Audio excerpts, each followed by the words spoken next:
Once upon a time, in the small town of Willowbrook, there lived a brilliant but absent-minded scientist named Dr. Benjamin Baxter. Dr. Baxter had dedicated his life to inventing a time machine, fueled by his insatiable curiosity about the past. One fateful day, as he was tinkering with his latest prototype, he accidentally tripped and pressed a button, activating the machine without realizing it. In a flash of blinding light, Dr. Baxter found himself transported to a time and place he could never have anticipated. He blinked his eyes, trying to adjust to his surroundings, only to find himself in the midst of a bustling Renaissance fair. People in elaborate costumes paraded around him, speaking in Old English and using phrases he hadn't heard since high school. Confused and disoriented, Dr. Baxter stumbled upon a stall selling turkey legs. He decided to approach a jovial-looking man in a feathered hat to ask for directions back to his own time. But as soon as he opened his mouth, his modern-day slang and scientific jargon only earned him bewildered stares from the fairgoers. With no other choice, Dr. Baxter decided to embrace the situation and navigate his way back through this unexpected era.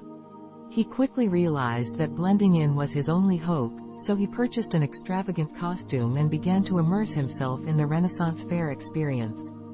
As he explored the fairgrounds, Dr. Baxter encountered a series of quirky challenges. First, he was challenged to a jousting match by a knight who mistook him for a fellow jouster. Dr. Baxter, having no experience with horses or lances, barely managed to stay on his steed, but his clumsy attempts had the crowd roaring with laughter. Next, he stumbled upon a group of actors rehearsing a play. Mistaken for an actor, Dr. Baxter was thrust onto the stage, where he attempted to deliver Shakespearean lines with his modern accent.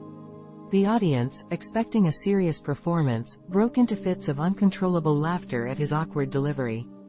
Despite the hilarious mishaps, Dr. Baxter remained determined to find a way back home. He sought out the village's wise old woman, who had a reputation for possessing mystical knowledge. She listened intently to his story and, after a hearty laugh, offered him a solution. The wise old woman revealed a hidden portal that could transport him back to his own time. However, to activate it, Dr. Baxter had to perform a dance in the center of a circle of fairgoers, all while wearing a chicken costume. With no other choice, he donned the ridiculous outfit and danced his heart out. As the crowd erupted into laughter, the portal crackled to life, and Dr. Baxter was whisked back to his own time. He found himself back in his laboratory, surrounded by his unfinished time machine. With a newfound appreciation for the present, he decided to abandon his obsession with the past and focus on the wonders of the present. From that day forward, Dr. Benjamin Baxter became known as the eccentric scientist who inadvertently traveled through time and returned with a newfound zest for life. And every year, on the anniversary of his time travel mishap, he would dress up in his chicken costume and dance, reminding himself to always embrace the unexpected with a sense of humor.